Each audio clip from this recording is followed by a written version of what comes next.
The UN approves large Fukushima discharge of irradiated water into the Pacific Ocean, prompting China to ban Japanese seafood imports. We should also be careful of what we're going to be getting from the Pacific Ocean as far as seafood is concerned. The blogging hounds, the International Atomic Energy Agency IAEA, an international organization within the United Nations system, just approved a large Fukushima discharge into the Pacific Ocean.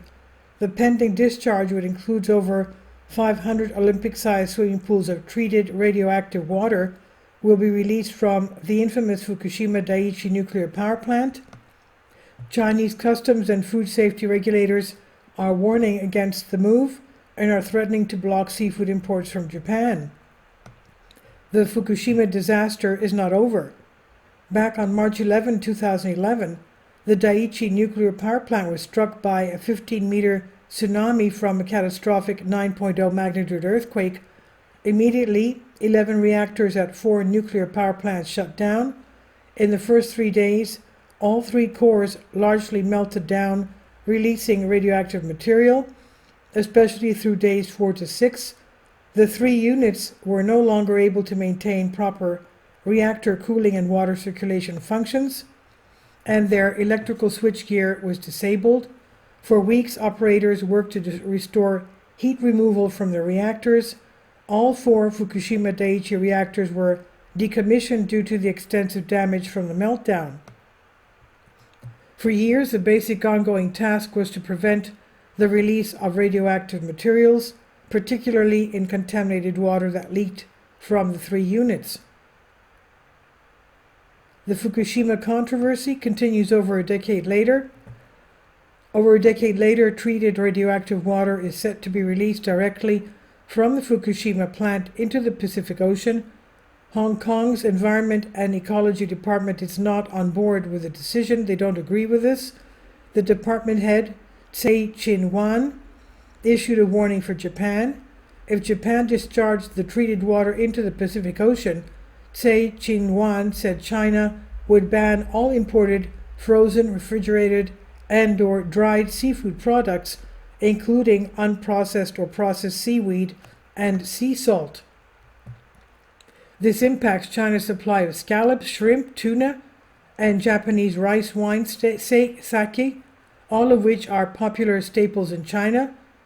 Well, that means that they won't have any more seafood to eat, obviously. That's terrible. China is the largest buyer of Japan's seafood exports, so the confrontation has enormous implications. As Japan gets international approval to dump the treated radioactive water into the Pacific Ocean, Hong Kong warned that they will crack down on Japan's seafood exports and ban products from a large number of Japanese prefectures. China's General Administration of Customs said that the ban is to prevent contaminated food from hitting Chinese supermarkets.